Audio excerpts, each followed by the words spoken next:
Okie doke.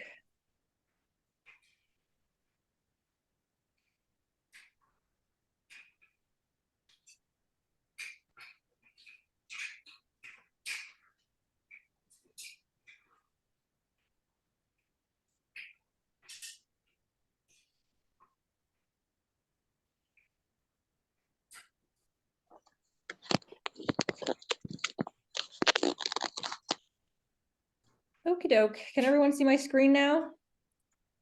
Yes. Great. Okay. So first things first, I definitely cribbed a lot of this from Healthcare Now, who has done actual research in what makes effective testimony. So we will go over that in a little bit. So first, just generally about the committee process. So the committee hearing process is just a way for the public to provide input on the bills that are being undertaken by the legislature. Our bill originates in the Joint Committee on Healthcare Financing. I think I mistakenly said it was like a different healthcare something else in the email I sent today. So no, it's the Healthcare Financing Committee, Joint Committee of the Senate and the House. And this bill has always died in this committee. Whoops, accidentally switched too early. The way that it works is that it has to advance from this committee, it has to be reported out favorably. Then it would go to the next committee of jurisdiction, which in our case would be Ways and Means. And then it would go to bills in third reading and on until it eventually got to the floor for a full vote by the full chamber. So far, ever since we've introduced this bill, it's always died in this committee. But as we garner more, co-sponsors and as the movement gets bigger, I think that we can leverage more pressure on this committee, that we're really watching what happens, especially since the way that it dies is that it gets sent to study, which is neither like favorably reporting it out or not reporting it out. It's just like ignoring it. And so we're going to be on the lookout for that happening again this time. So next. Right. So the date we have is Tuesday, November 14th. It's likely going to be all day. Most hearings really only have like a handful of people who come to testify for any given bill.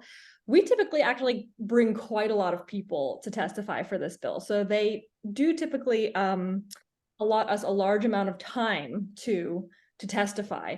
I did see them do a sort of nefarious thing with the nurses bill just last week or 2 weeks ago, the patient safety bill, the safe staffing bill, which I went to testify for on behalf of MassCare for the nurses.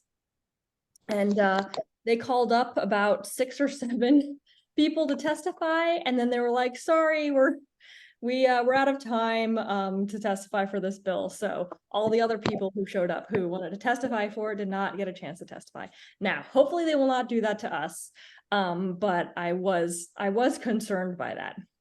The exact time and place will be, so the exact room inside of the house has not yet been determined. This has not even actually been announced officially on the website. So we're still waiting for those details, but it's not important to know them now anyway.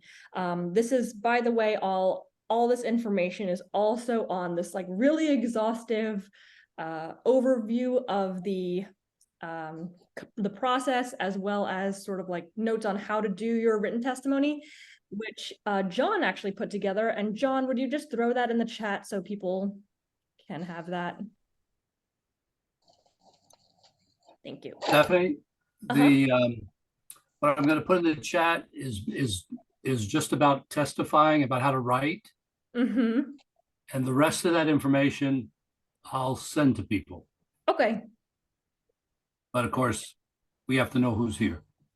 Yeah. I think everybody who signed up for this is on the list of, the Caldera forms, so we can. Oh, yes. Yeah. Thanks. This meeting will be hybrid, so it's both on Zoom and in person. So if you can't testify in person, but you might be able to like sort of sit on a Zoom and wait to be called, then that's definitely an option for you. It's live streamed. It's going to be live streamed as well, so people can watch it as well as testify, and it will be archived on the website. So several bills will be heard by the committee that day. Again, because our bill might take up a lot of time, there might not be they might not get through many other bills, but our bill is just like one of several bills that will be heard that day.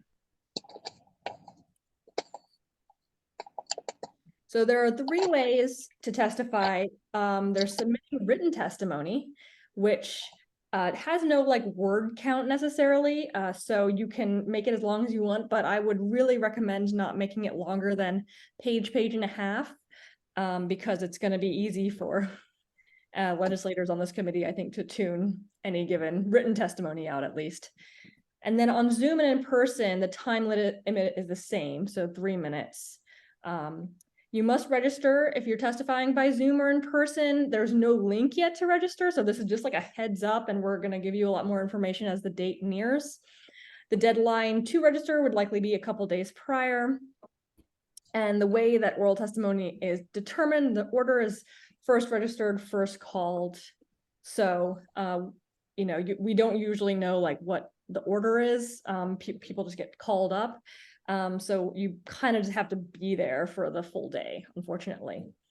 And you can submit written if you plan to like register on Zoom or testify on Zoom or in person, you can still submit, and we encourage you to submit written testimony as well.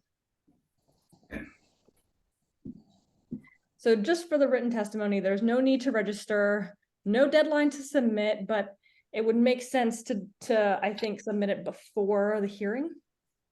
But that's just to let you know that if you don't get a chance to submit it before the hearing, you can still submit it afterwards. Written testimony is basically just an email to the joint chairs with CCing MassCare, so we know that you've sent in testimony and we can keep track of how much testimony has been sent in. Put the bill numbers in the subject line, and then you can just go ahead and write your testimony right in there, right in the body of an email. Again, the joint chairs email, all this information is in this document, and we'll be sharing this also when we have the official date. And the details are going to be announced once the committee has actually recorded it on the committee page. Okay. So before we jump into the training, does anybody have any questions about like the technical or the process of testifying or the day?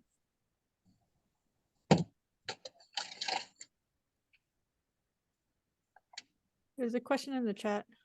Is there? Okay. Let's see. Can we attach a Word doc as written testimony?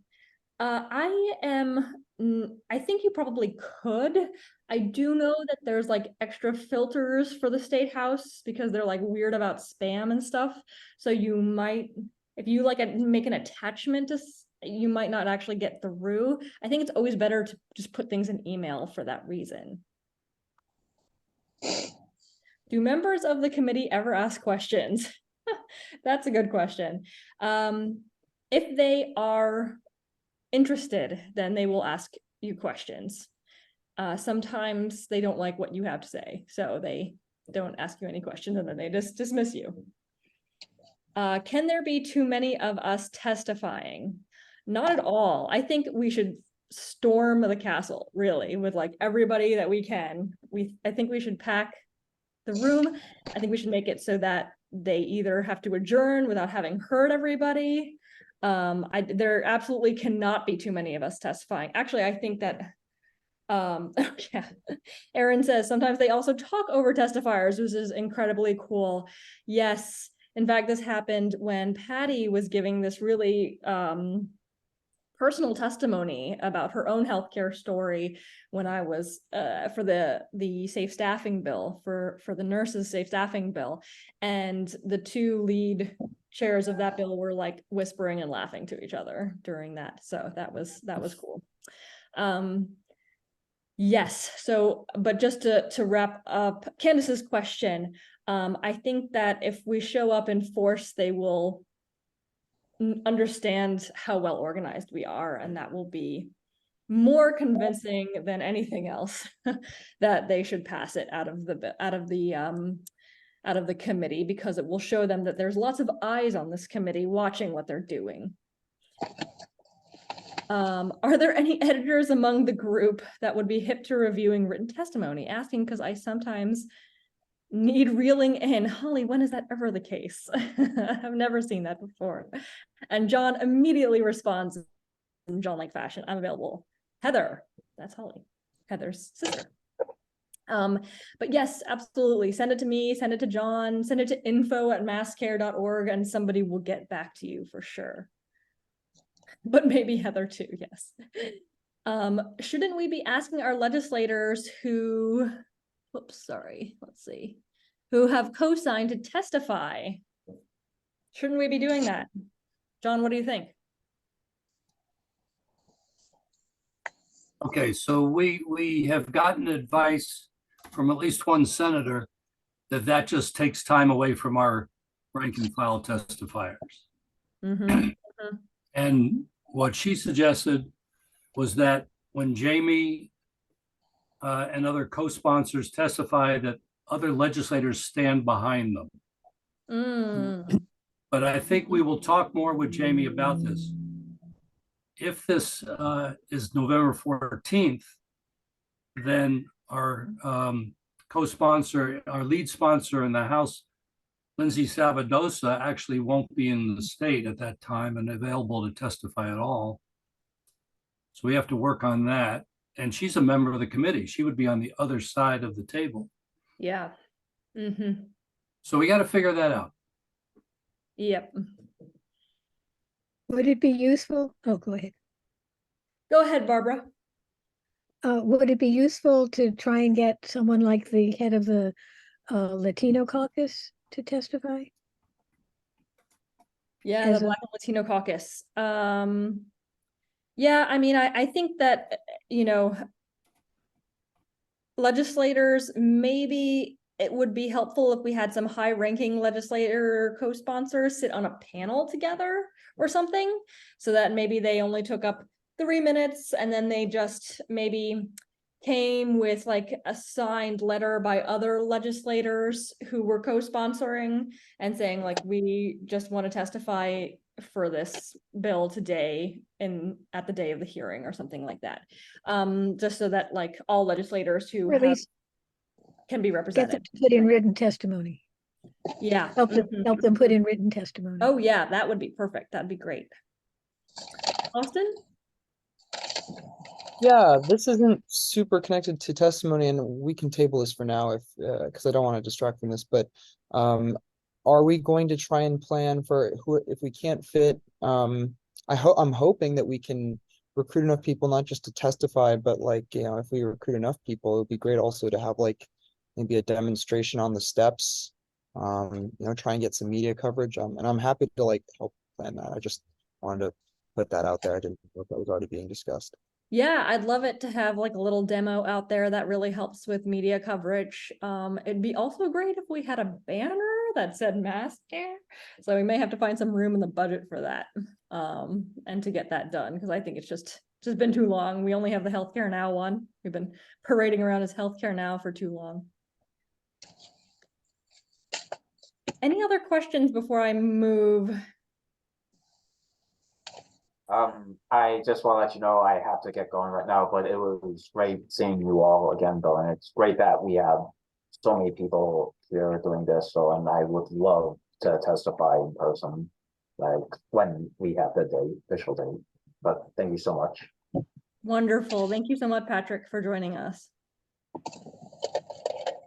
Oh yeah, MNA might do banners. What else can we hit up MNA for?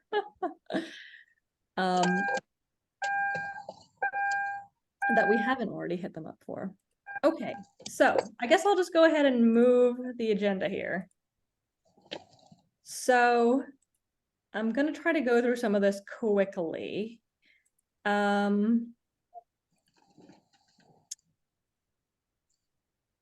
So how many people feel that, oh God, Schnookums. So between the two options of giving testimony that's sort of like statistics and fact-based, and testimony that's like personal story driven, which do you think is most effective? So for people who think like statistics and fact-based testimony is most effective, raise your hand. Okay, how about story-based testimony? All right, you guys understood the assignment. So I give actually Healthcare Now gives this example to sort of drive this home. There's been many studies that can replicate these results as well. So there was a 2007 study by these 3 researchers in Pennsylvania. Participants were offered $5 for completing the survey.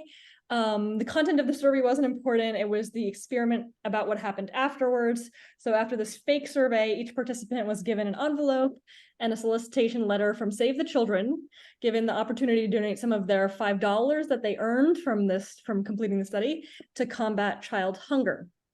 So a third of the participants got one letter describing an identifiable life that would be helped by their donations, like a personal story of a real child impacted by hunger.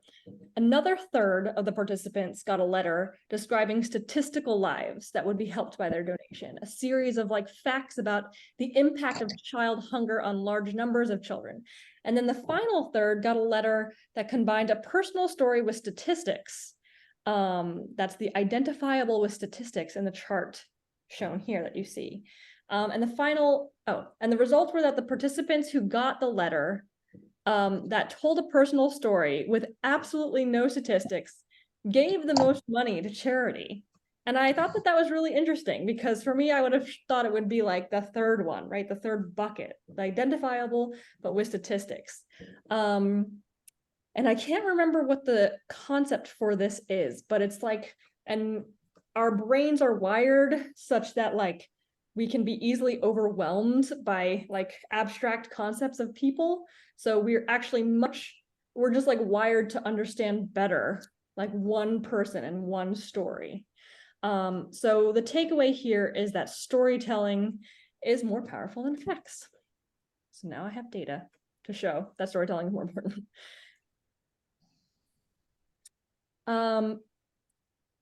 So, just to drive this home a little bit, people power moves legislators actually, not facts. So one of the big successes from the ballot campaign was what happened in Second Franklin, which I think I alluded to I have alluded to many times, including at the recent gala. What happened there was that the Franklin County Continuing Political Revolution, that group, they did a ballot question in Susanna Whipp's district. Susanna Whipp's was former Republican, now an independent, fairly conservative areas, factory owner, all this stuff. And she saw that the ballot question actually did really well. And they brought to her, so FCCPR, the group that was organizing the ballot question, they like brought to her how much businesses would save.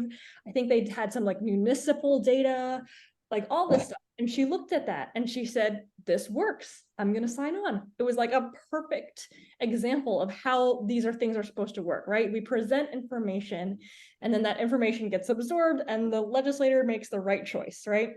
So why has this not happened with, for example, Angelo Pupolo in a district next door, or any of the other legislators who we've also approached with all this information, who actually have had even better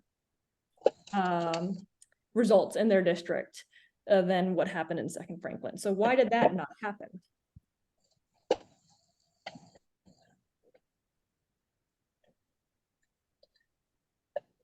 I would guess it's because the legislator who changed her mind has already been in the process of changing her mind about things. Yeah, that could be part of it, right? I mean, there could have been like a pathway, like a gradual pathway for her to change her mind. The thing that sticks, oh, go ahead, Pat.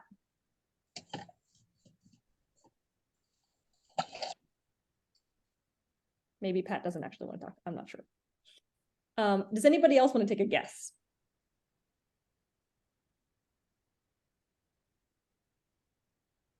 Now, I can't like say I know the exact answer to this question. Actually, this is sort of just my personal analysis of what's happening. But Susanna Whips is an independent. She operates a little bit outside of the Democratic machine in the House. Actually, Democrats really don't like her. They don't like independents. They don't like Republicans. And she's not in any way, she doesn't get anything from the speaker. She's not going to get any favors because she's not part of the party. So she, in that way, is somewhat free to just make, oh, are people writing the chat? Sorry, if you're written in the chat, I couldn't see you, so feel free to speak up. So where was I? Right, so what happens really is that like Susanna Whips was able to like actually look at what happened, make a reasonable choice based on the data, whereas like, you know, a legislator, you know, out here in the Boston area, they have to watch behind their back because the leadership isn't supportive of Medicare for all. So they don't want to stick their neck out, or, you know, risk maybe committee chairships, advancements of other kinds, whatever, to like actually co-sponsor or signal support for something that leadership doesn't support. So when we talk about moving legislators, absolutely, like let's bring all the facts, but I think what's really going to move them is actually showing them there are a lot of people in their district who really, really care about this. And they're going to have to choose between the leadership and the people in their district who actually have the power to force them out, right? So you want to you always want to think about those two power levers, that actually the power isn't just the right arguments or the best arguments, it's also the power you bring to the table.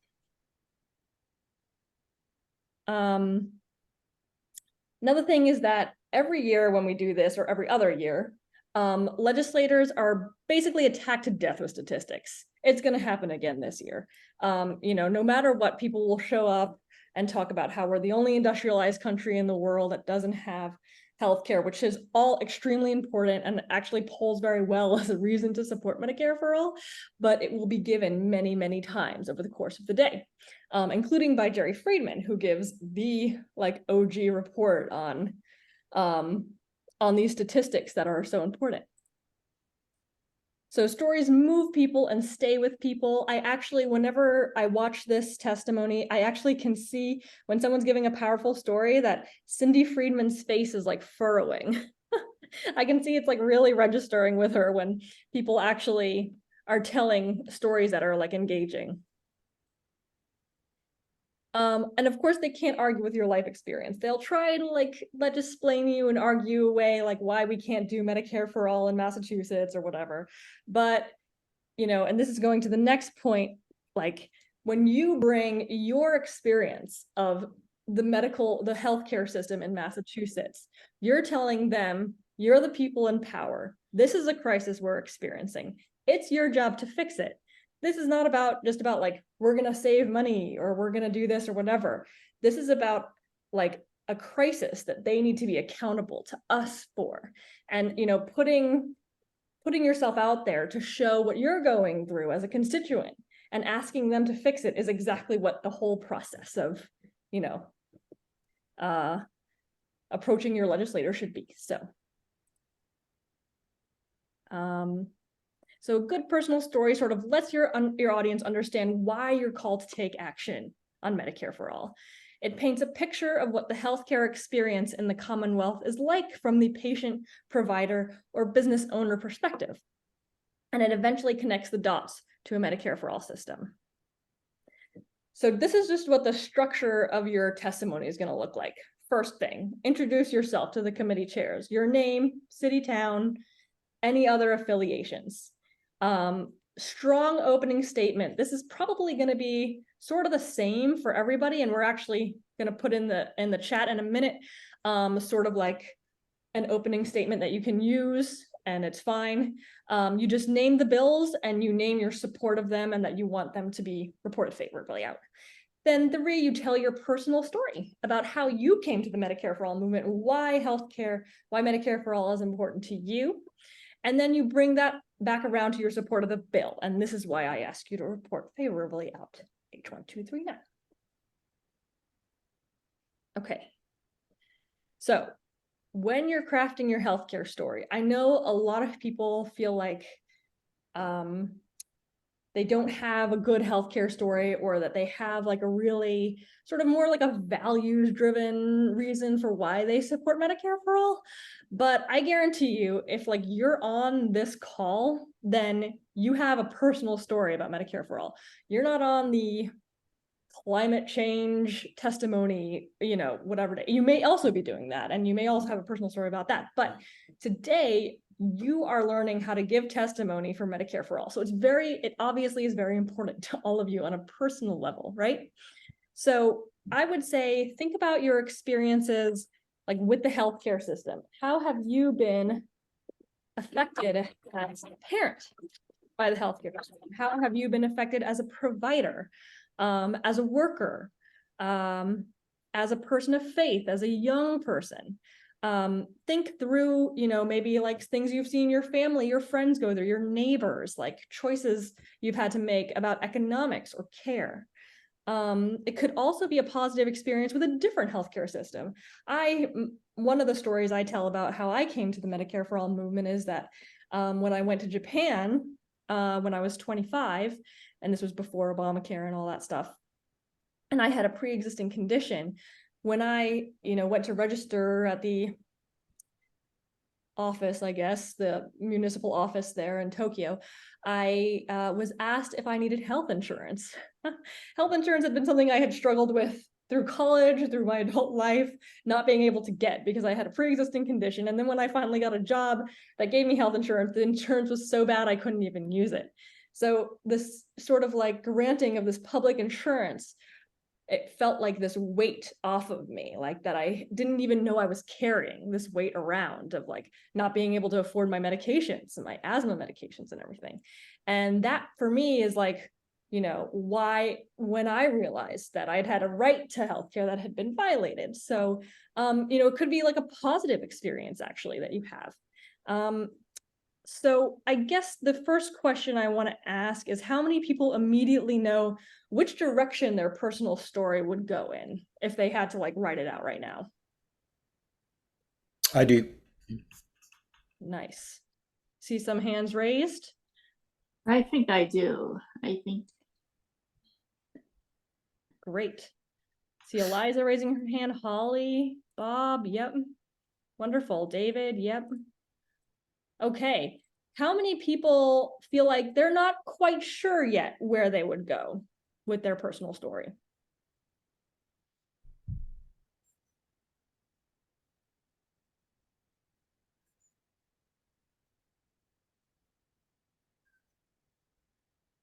Okay, I see a couple raised hands too. Okay, well, we're going to, lucky for all of you, we're going to do a little brainstorming session in just a minute. But before we ask you to do that, let's see. One of the things I just want to flag is that you want to sort of hone in on like one consciousness raising event or moment. You may have had, like if you're a provider, you've probably seen lots of patients who have gone through lots of shit with the health insurance industry, right? And absolutely, I think you should make a nod to that in your testimony, like, oh, as a provider, I've seen this, I've seen that. But I think you really want to hone in on one episode or moment that paints a picture that will sit with the, will imprint and sit on the legislators' minds long after you have left the testimony. So, providers, I've seen countless cases of X. That's a great start. Now tell us in detail, taking time, one such episode. Patient, I've had to decide between some household essentials and my medical bills. You could talk about, a time that you were sitting in front of the grocery store and you had to put something back on the shelf, because you knew you didn't have the money to buy it or something. That's just an example. It could really be anything, right? business owners. I've had to make tough choices with staffing or benefits to account for the rising healthcare costs.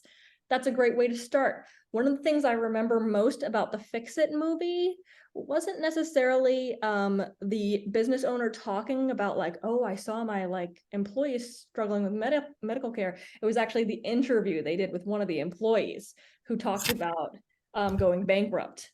So, and these stories, they don't have to be like, my dad died of cancer and we couldn't afford it, or it doesn't have to be like some big tragic event.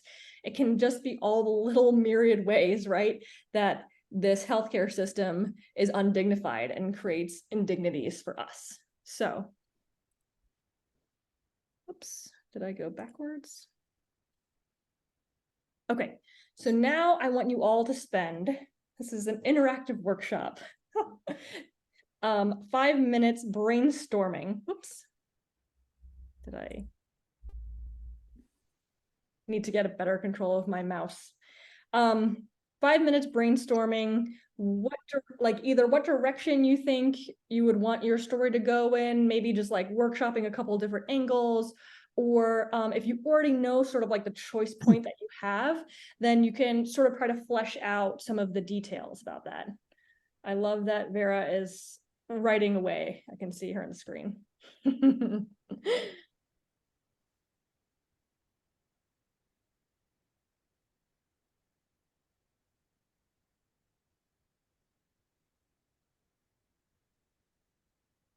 Also, I will just say that as somebody who has to like come up with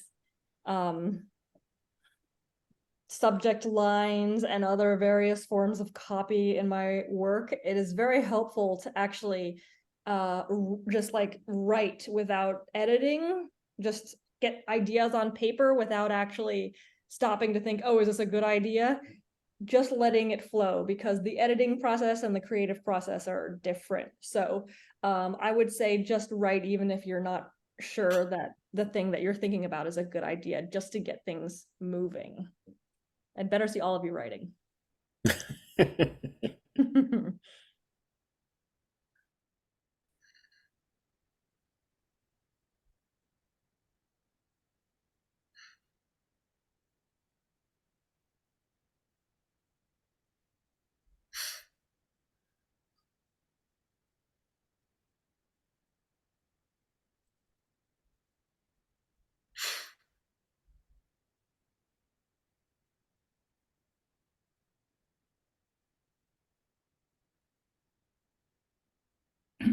Stephanie.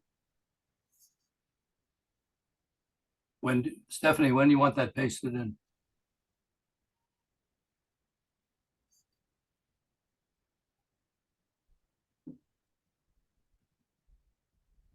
I can't, you're muted.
Okay, that was about 5 minutes. How how did you all experience that? Was that helpful at all for you? Did things come up that would be useful? Help me remember some details. Great. Did anybody like think of a new story or think of a story that they, No. oh, Candace. I don't want to be a naysayer, but I felt like, why do we have to tell sad stories and prove that it's financially a good idea when it's the right thing? And I feel like we've told so many stories, and now we're doing this whole thing of, you get your town's accounting and you figure out how much you're going to save. But who is benefiting? And it's farm and hospitals and medical organizations and donors to legislators and legislators. So I don't sort of want to be nice, but I don't know that that's the right way to go. Yeah, and I also truly do not want to be nice either. I think that one of the things that we need to, when we tell these stories, and I think I sort of said this earlier, but just to reiterate, I think we do need to put the onus of responsibility for these situations on the legislators, who are the only people who have the power to fix it. So, I think it's going to be very important that we drive home to them that this isn't something we're asking them to do. This is a problem that's their responsibility, their creation, and that they need to do it. So I think, maybe other people will not want to do that, but that is what I am suggesting you all, is the message that you all send along with the story that, sort of coincides with your real lived experience, which is why you're here today. I see Holly and then Patty. Oops, I don't know which thing to click. I'm not telling a sad story. I'm telling a pissed story, and I'm also outlining. I outline out and out fraud. So it's in the ether now because of somebody else's fraud case, but these crimes that are perpetrated against us as people who are getting seeking health care, and the amount of pushback and automatic denial and bogus, can't ever speak to a person ways of just grinding us down, so we'll effing shut up and go away and pay the bill. nothing sad, but I'm enraged. And that's why I need to be tied down. So I'll leave it there. I could go on forever, so that's why I have to mute myself. Thank you, Holly. Yeah, we're not asking, we're telling. Bob. Oh, Yeah, Patty, you thanks. had your hand up too. Okay, sorry. Bob and then Patty. No, go ahead, I'll talk after. Okay, I'll make this quick. So I have two personal stories, one from 15 years ago in Pennsylvania, but I think it could still apply here in Massachusetts. I don't think I necessarily have to say exactly where I was at the time, but I'd be interested in feedback about that. And the other is much more recent here in Massachusetts, but it's a little more complicated story. There's more nuance to it. I think it's still powerful. It has to do basically with the lack of communication, ability to communicate between a surgeon who didn't have privileges at a hospital that my family member was taken to in an emergency. If the surgeon could have communicated with the hospital, she would have been discharged from ER. Instead, she spent 3 days in the hospital and had further complications because of the hospitalization. So, that speaks to the complications with this system that hopefully the bill would address, but it's more nuanced. So any thoughts about that? Yeah, do you mean like any thoughts on, which story or? Yeah, the which way to direction? go? Ooh. That's a good question. I think whichever story that you think resonates more with your personal sort of like reasons for wanting Medicare for all. I know that. I think either story.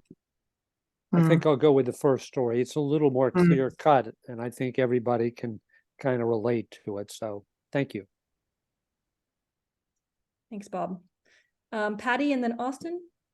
Yeah, so I'm thinking, tell me what you think of this, because I don't want it to be too dramatic, but I've always talked to it from the position of a nurse, these wild stories that are true, but I was thinking about how in our last hearing, when I testified with you, Stephanie, that it was really so obnoxious to have these legislators laughing and talking and not listening after I worked so hard on preparing this story. Yep. So this one, I think I'm going to have a blown up picture of my daughter and son-in-law and their children and say, this is my son-in-law.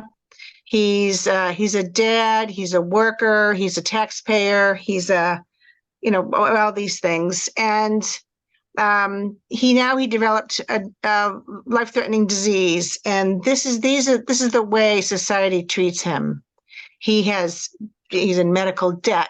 He has insurance companies that refuse to authorize his $7,000 a month medicine, like sort of a story like that, but holding the picture of this happy family, like these are the people we're talking about. And I'm tired of this, having to worry. And here I am, it's not hurting, I have health insurance, or whatever, but I have to live with my family who's being tortured by this system. I don't know, something like that. Yeah. But do you think that picture is like over dramatic or like? Not at all. Please, everyone bring props. Bring whatever you can. Are really good. Absolutely. Okay. And they'll be good for the photo op if we do like a demo outside as well. So, bring the hammer. Yeah, let's make this like, let's go hard. Let's make this lit. Let's scare them. I think that the key is going to be both the preparedness of the story, the like personalness of the story, and then also how many people we bring. We want to like pack that room and make them feel like they have eyes on them. So we're watching whether they take this out of committee, and we're going to tell everybody if they don't. So and it's going to be an election year, next year, right? So Austin. Yeah, so one of the things that I've thought about several times when I've talked with certain legislators who I won't name right now, but I've heard one common area of pushback is, well, we're actually one of the leaders in the country in terms of the insured population in our state. And one of, I think, a great example of how that doesn't tell a full story is actually somewhat recently, a couple weeks ago, actually, my partner had a bit of a health scare. We thought maybe it was his appendix because I was giving him a lot of pain. And so we rushed him over to Tufts, which thankfully is relatively close. But we got there, took them hours just to see him. And the most infuriating part was, so apparently, he's on my insurance, my employer's insurance. He's my partner on that insurance. And he's also still, because he's under 26, he's still on his parents' insurance. And they had actually two insurance on file. And because of the confusion as to which one to use, it actually took them almost 2 days to finally get the approval for a CT scan. And, he ended up, it ended up being a muscle related injury that was just happened to be in the same area. And the CT scan thankfully didn't show anything wrong. But the fact that the insane bureaucratic and administrative confusion surrounding his particular case, it was just kind of awe-inspiring to witness in real time. Because you might wonder, like, why don't you just take the one that says yes first? And they were like, oh, well, unfortunately, it doesn't say no. Yeah. So it's just I have that perspective from like just the perspective of actually you have multiple coverages and you still have this ridiculous waste of time and resources.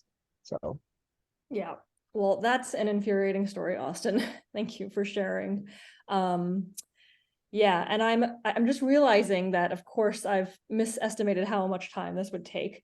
Can we agree to go over by 5 minutes so I can sort of like rush through the rest? Okay, cool. So it sounds to me like a lot of people do have stories and stuff. So I just want to flag quickly that this is I'm going to put it in the chat here. Here is the form for like submitting a story. If you want to submit a story and you want like just like feedback, general feedback on it, suggestions, like whatever, we can absolutely help you with that. And if you also just want to submit the story so that it can be in the story bank and that we'll reach out to you to make sure you're going to be at the hearing as well. And there's also different levels of like permission that you'll give us to use the story either anonymously or your first name only or whatever. So all that stuff is in the form. So have a look at that when you can. And that would be also a great way if you do want any suggestions or review of your story to use that. And yes, Chris, I will include this in an email as well, but just putting it on your radar for now. Okay, so let me just fly through the last couple slides. Have to get back to it here. Screen. Okay. All right, is everyone seeing the right thing again? Yes, good, okay.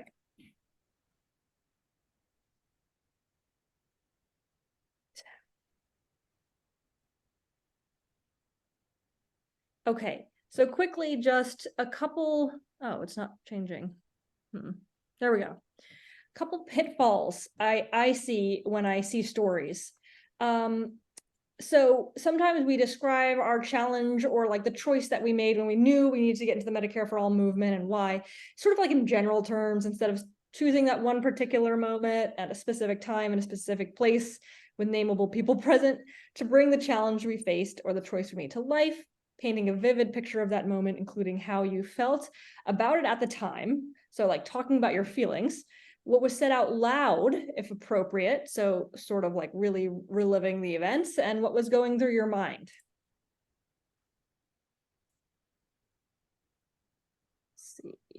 pitfall number 2 would be moralizing. So like, you know, at any point in our story, it is easy to drift away from the personal experience and start generally moralizing about the failures of the healthcare system, right? The general right to healthcare that we should all have, et cetera. And I think that that's fine to include a piece about that, but just maybe like one sentence or something, rather than sort of like a moralization of the story, right? The power of our story comes from our listeners' ability to empathize. So our story is going to let them feel the immorality of the healthcare system, as opposed to understanding it logically, that it's immoral through our general description. So our most powerful story stays grounded in the personal experience throughout. And then finally, this is a bit of the same, but you know, we sometimes, I think people have like many elements of their story. So it sort of ends up becoming a mostly factual like listing of events, like first this happened, then that happened. You know, it's helpful to pare down the events to ensure that you're adding to like the meaning and the feeling of the story. Okay, so any other, at this point, I think, let's see. Oops, sorry, my watch is going off. Yep. So this is like a very abbreviated version of the storytelling training that we give to people through Healthcare Now. But I thought, you know, I thought we would just stop here and see if anybody had any questions or comments about this. Put up that summary slide while you're talking. Summary slide, let's see. With the summary of like the couple points you just made. I just want to write them down. Oh, okay, sure. And I will also send this out to everybody if it's helpful.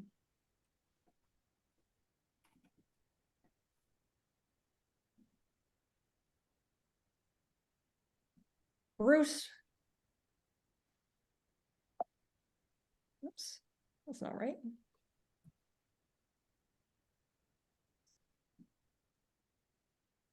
Yeah, right there. Thank you.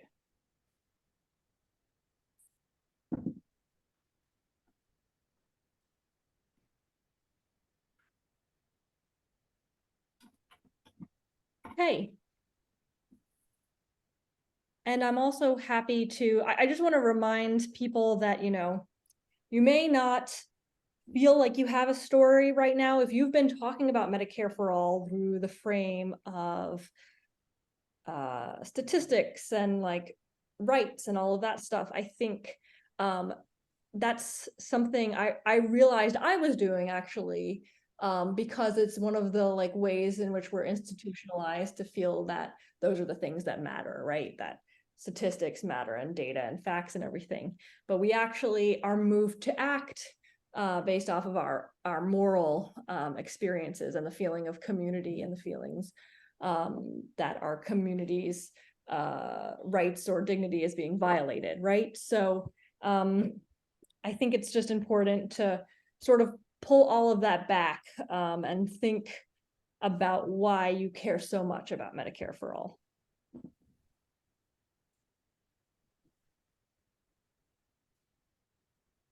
David asked a very good and relevant question. Can be casual neat? Yes, I like that answer. I also think I saw that, what was his name? The union rep for Amazon came in with like a jacket that said "Eat the Rich." I encourage that as well.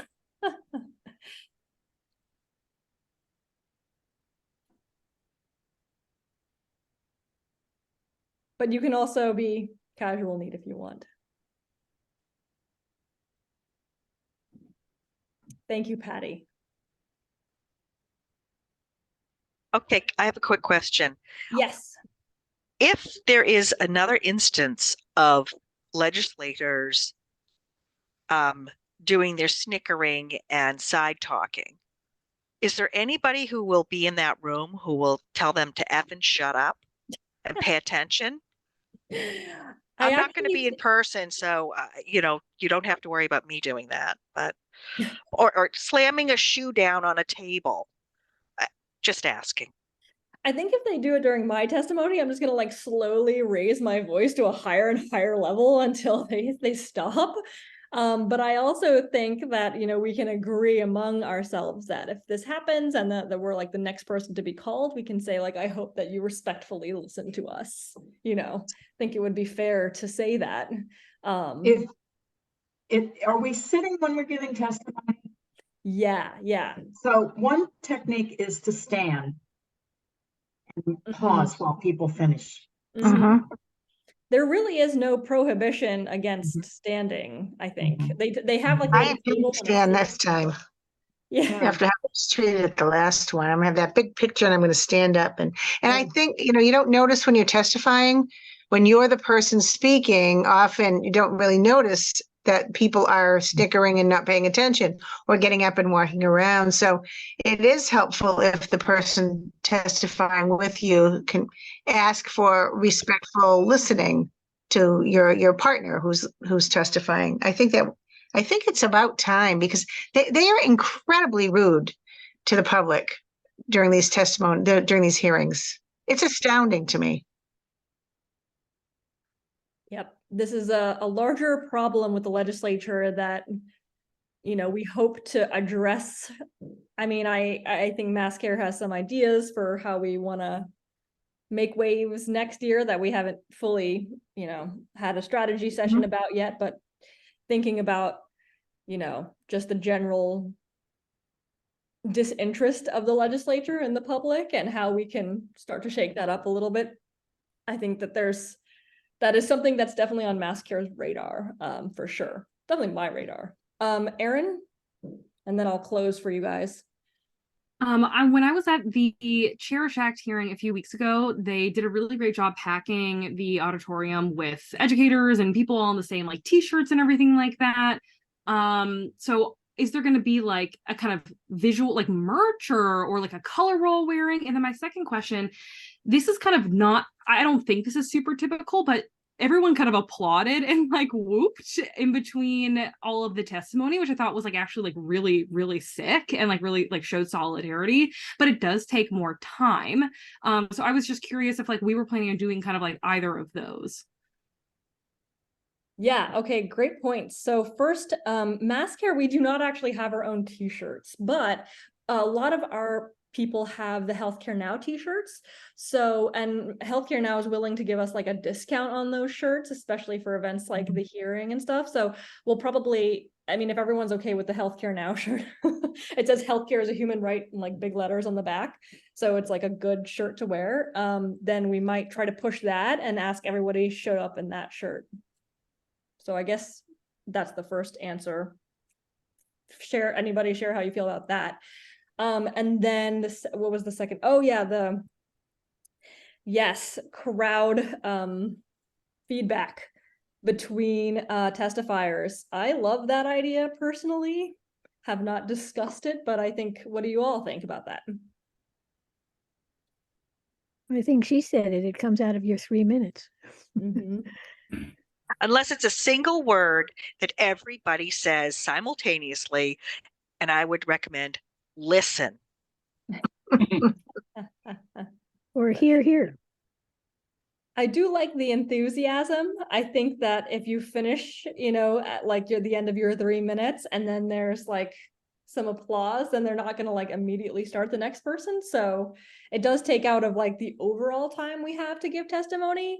But I do think that the energy, this is our only chance to actually like be in person and, you know, physically engage with these people. So I'm all about it.